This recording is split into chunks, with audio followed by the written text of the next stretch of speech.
Assalamualaikum warahmatullahi wabarakatuh.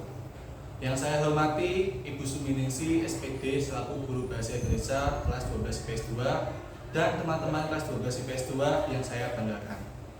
Puji syukur kepada Tuhan Yang Maha Kuasa karena kita masih diperkenankan untuk hadir di sini dalam keadaan sehat walafiat tanpa kekurangan suatu apapun.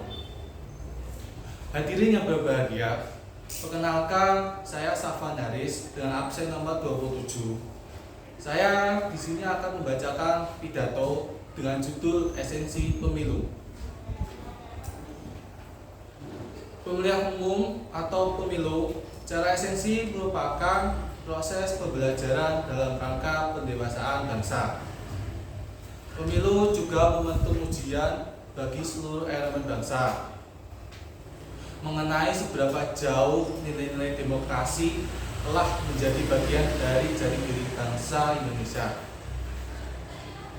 Nilai-nilai demokrasi dimaksud adalah menyelesaikan pertikaian secara damai dan sukarela, menjamin terjadinya perubahan secara damai, pergantian penguasa dengan teratur, sesedikit mungkin unsur paksaan dalam pembuatan, pelaksanaan, dan penegakan keputusan politik. Berkaca pada pemilihan umum 2019, pemilihan umum di tahun ini harusnya lebih baik. Pemilu 2019 menjadi salah satu bagian dari pemilu serentak di Indonesia.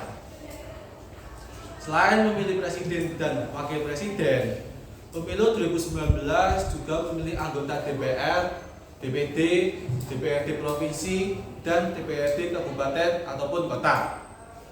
Hal ini diatur dalam putusan MK nomor 14/PUU 11/2013 dan diakomodasi dalam UU Pemilu tahun 2017.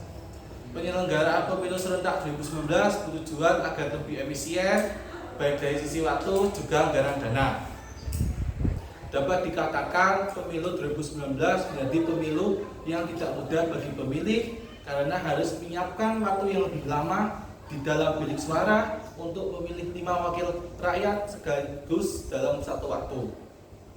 Selain pemilih, lembaga yang sangat signifikan terkena dampak dari pemilu serentak ini adalah para penyelenggara pemilu. Pada pelaksanaan pemilu serentak 2019 memberikan duka yang mendalam. Tercatat 527 petugas KPPS meninggal dan 11.239 sakit. Jika dilihat dari sisi teknis, KPPS memiliki jenis pekerjaan yang berlipat.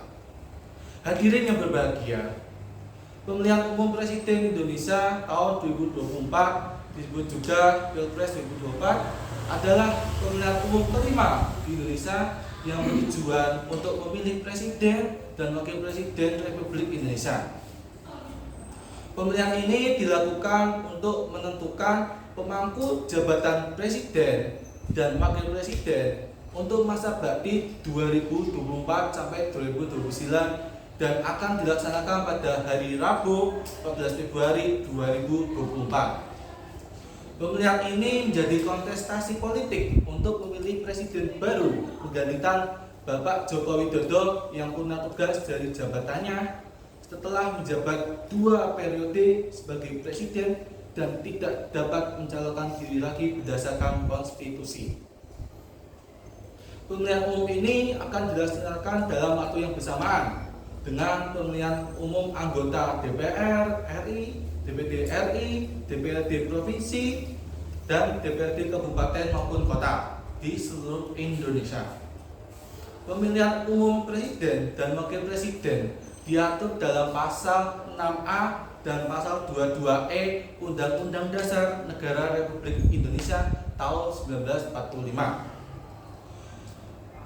Pemilihan umum presiden dan wakil presiden dilakukan dengan 2 putaran apabila pada putaran pertama tidak ada pasangan calon yang memperoleh lebih dari 50% suara dengan sedikitnya 20% suara yang tersebar di lebih dari setengah provinsi di Indonesia.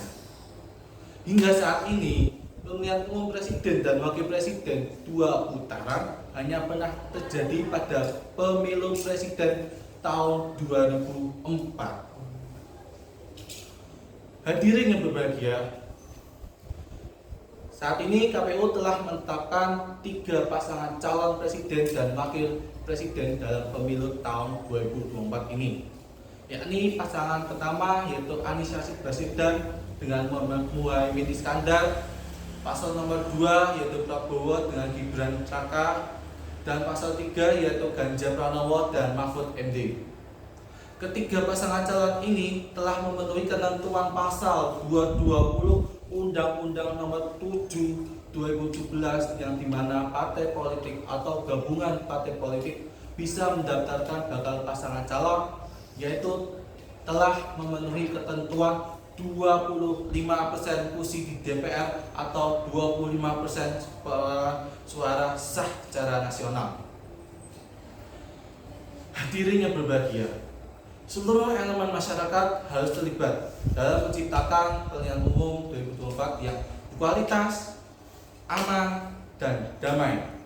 Maka kampanye harus bebas dari hoaks, sara, dan politik uang. Dalam kampanye, pemilu selayaknya menyampaikan gagasan yang positif dan adu ide-ide atau konsep yang membangun untuk kemajuan dan kesejahteraan rakyat.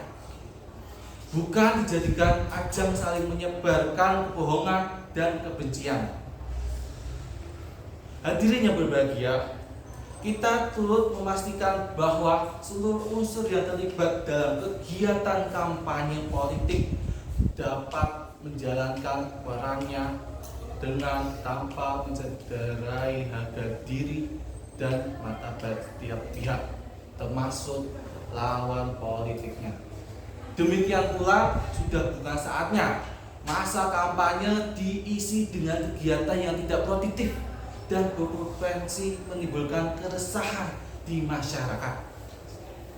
Mari kita saling bekerja sama sehingga pemilu tahun ini dapat menjadikan bukti bahwa masyarakat telah kian cerdas dalam berpolitik, sekaligus menjadi perayaan atas kedewasaan kita sebagai bangsa Indonesia.